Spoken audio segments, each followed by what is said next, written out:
शुरू अल्लाह के नाम से जो निहायत मेहरबान और रहम करने वाला है। अस्सलामु अलैकुम। हज़रत मालिक बिन दिनार रहमतुल्लाह अलैह मशहूर बुज़ुर्गों में हैं। वो इब्तदा में कुछ अच्छे हाल में ना थे। एक शख्स ने उनसे उनकी तौबा का किस्सा पूछा कि क्या बात पेश आई जिस पर आपने अपनी साबका ज़िंदगी से तौबा की। वो कहने लगे कि मैं एक सिपाही था और शराब का बहुत शौकीन और बहुत आदी। हर वक्त शराब ही में मुनहमिक रहता था। मैंने एक बांदी खरीदी जो बहुत खूबसूरत थी और मुझे उससे बहुत ताल्लुक़ था। उससे मेरे एक लड़की पैदा हुई। मुझे उस लड़की से भी बहुत मोहब्बत थी और वो लड़की भी मुझसे बहुत मानूस थी। यहाँ तक कि वो पाँव चलने लगी तो उस वक्त मुझे उससे और भी ज़्यादा मोहब्बत हो गई कि हर वक्त वो मेरे पास ही रहती। लेकिन उसकी आदत ये थी कि जब मैं शराब का गिलास पीने के लिए लेता, वो मेरे हाथ में से छीन कर मेरे कपड़ों पर फेंक देती।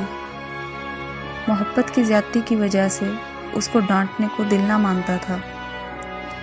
जब वो 2 बरस की हो गई तो उसका इंतकाल हो गया। इस सदमे ने मेरे दिल में ज़ख्म कर दिया। एक दिन 15 शाबान की रात थी। मैं शराब में मस्त था। इशा की नमाज भी ना पढ़ी, इसी हाल में सो गया। मैंने ख्वाब में देखा कि हश्र कायम हो गया। लोग कब्रों से निकल रहे हैं। मैं भी उन लोगों में से हूँ जो मैदान हश्र की तरफ जा रहे हैं। मैंने अपने पीछे कुछ आहट सी सुनी। मैंने जो मुड़कर देखा तो एक बहुत बड़ा काला अजदहा मेरे पीछे दौड़ता हुआ आ रहा था। उसकी गहरी आंखें हैं, मुंह खुला हुआ है और बेतहाशा मेरी तरफ दौड़ता हुआ आ रहा है। मैं उसके डर से घबराकर खौफज़दा जोर से भागना शुरू कर दिया और वो मेरे पीछे भागा चला आ रहा है। सामने मुझे एक बूढ़े मियाँ निहायत नफीस लिबास, निहायत महकती हुई खुशबू उनमें से आ रही है मिले। मैंने उनको सलाम किया। उन्होंने जवाब दिया।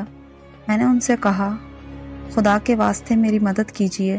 वो कहने लगे कि मैं एक ज़ईफ़ आदमी हूँ, ये बहुत कवी है, ये मेरे काबू का नहीं है, लेकिन तू भागा चला जा, शायद आगे कोई चीज़ ऐसी मिल जाए जो इससे निजात का सबब बन जाए। मैं बेतहाशा भागा जा रहा था।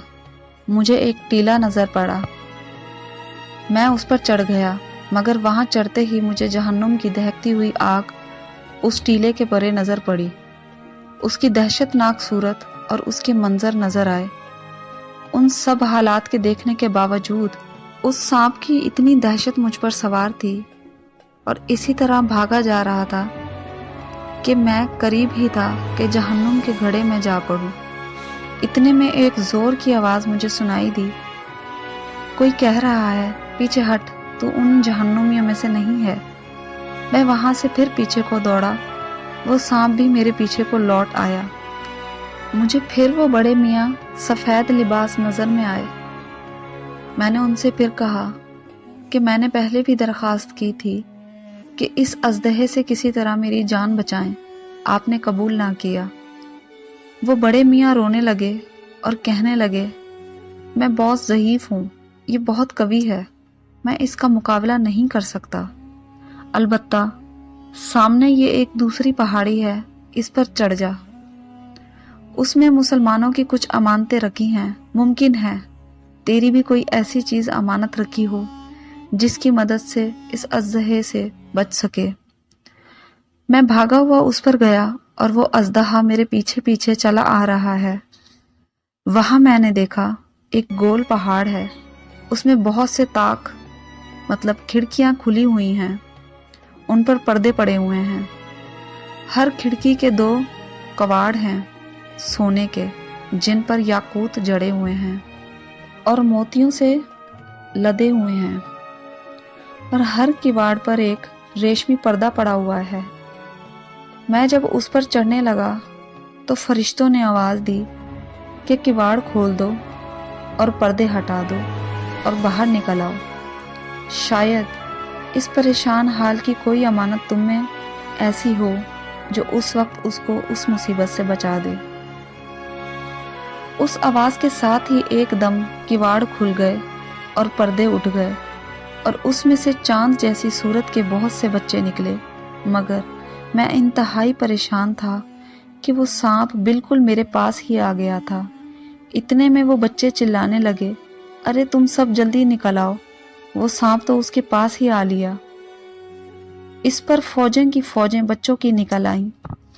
اس میں دفعتاً میری نگاہ اپنی اس 2 سالہ بچی پر پڑ گئی جو مر گئی تھی۔ وہ مجھے دیکھتے ہی رونے لگی اور کہنے لگی، خدا کی قسم یہ تو میرے ابا ہیں، اور یہ کہتے ہی تیر کی طرح کود کر ایک نور کے پردے پر چڑھ گئی اور اپنے بائیں ہاتھ کو میرے داہنے ہاتھ کی طرف بڑھایا۔ میں جلدی سے اس سے لپٹ گیا اور اس نے اپنے داہنے ہاتھ کو اس سانپ کی طرف بڑھایا۔ وہ فوراً پیچھے کو بھاگنے لگا۔ پھر اس نے مجھے بٹھایا اور خود وہ میری گود میں بیٹھ گئی اور اپنے داہنے ہاتھ کو میری داڑھی پر پھیرنے لگی اور کہنے لگی، میرے ابا جان، الم یعنی للذین آمنوا، کیا ایمان والو میں سے جو لوگ گناہوں میں مبتلا رہتے ہیں ان کے لیے اس بات کا وقت ابھی تک نہیں آیا کہ ان کے دل اللہ کے ذکر کے واسطے اور اس حق بات کے واسطے جو ان پر نازل ہوئی ہے جھک جائیں۔ اس کی یہ بات سن کر میں رونے لگا اور میں نے پوچھا، کیا بیٹی تم سب قرآن شریف کو جانتی ہو؟ وہ کہنے لگی کہ ہم سب قرآن شریف کو تم سب سے بہتر جانتے ہیں۔ میں نے پوچھا، بیٹی یہ سانپ کیا بلا تھی جو میرے پیچھے لگ گئی تھی؟ اس نے کہا، یہ آپ کے برے اعمال تھے، آپ نے اس کو اپنے گناہوں سے اتنا قوی کر دیا کہ وہ آپ کو اب جہنم میں کھینچ کر ڈالنے کی فکر میں تھا۔ میں نے پوچھا، وہ سفید پوش ضعیف بزرگ کون تھے؟ کہنے لگی، وہ آپ کے نیک عمل تھے جن کو آپ نے اتنا ضعیف کر دیا کہ وہ اس سانپ کو آپ سے دفع نہ کر سکے، البتہ اتنی مدد بھی کر دی کہ بچنے کا راستہ بتا دیا۔ میں نے پوچھا کہ بیٹی تم اس پہاڑ میں کیا کرتی ہو؟ کہنے لگی کہ ہم سب مسلمان کے بچے ہیں، قیامت تک ہم یہیں رہیں گے، آپ کے آنے کے منتظر ہیں، جب آپ سب آئیں گے تو ہم سفارش کریں گے۔ اس کے بعد میری آنکھ کھل گئی تو اس سانپ کی دہشت مجھ پر سوار تھی۔ میں نے اڑتے ہی اللہ جل شانہ کے سامنے توبہ کی اور اپنے برے اعمال کو چھوڑ دیا۔ کوشش کریں کہ اگر آپ لوگ بھی کسی گناہوں میں مبتلا ہیں تو اللہ سے توبہ کریں